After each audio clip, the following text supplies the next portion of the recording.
when someone comes to a session, 90% of the time they come with a real issue that can be physical, emotional, mental. 10% of the cases people are curious. They just have curiosity of know what I'm doing or what the practitioners of meditative healing are doing. Now, when we have a real issue, we discuss about it. We just explore, just like we are now talking about different things.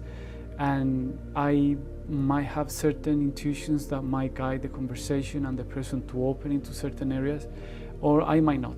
So the next step is that the person will lay down and the person will simply be as if it was somewhere in the Bahamas, catching sun, relax with nothing to force or try to control, and simply relax. And then I sit next to and I start meditating. The practitioner of meditative healing starts to meditate next to a person, and then applying that meditative state of mind to the person. The person becomes an object of meditation, and that person as an object of meditation makes the meditative person, the meditative mind of the healer, interact and connect in a deeper level.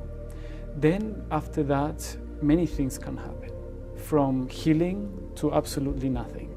So it's not that in this field we can guarantee healing, but we can guarantee that we are doing our best. Sometimes because of a person's what we call karma, is basically the person, because of her life tendency, has not reached the maturity to get rid of a health issue. Actually, that health issue must remain for a while, and no one really can do anything about that. Some cases, some people can do something about that because it's meant to, but in other cases, those problems that people have must stay there, because that's how the person purifies through the process of life, and how that's the way the person moves into more growth in her understanding or his understanding of life.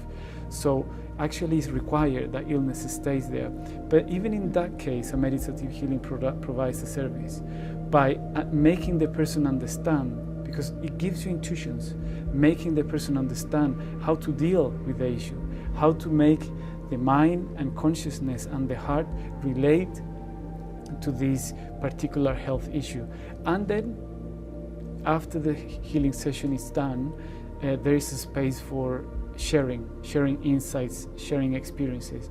And because this is a yogic perspective, the meditative healers normally, or practitioners normally, are in conditions to provide certain follow-up, meaning some kind of advice on how food will help them, how meditation or some type of breathing will help them, how addressing something from an intellectual point of view in a different way will also help them.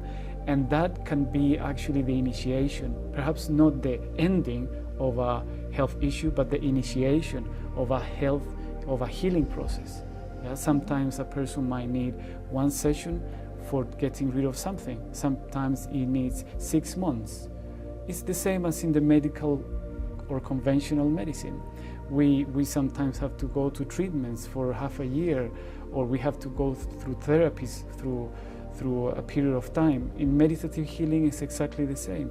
There are structures in the mind, in the heart, in the emotional level that require deeper attention, regular attention, and a period of time in order to change their tendency, change what in yoga is called samskaras, the deep-rooted tendencies of the mind that are creating unrest in the psyche and the emotions.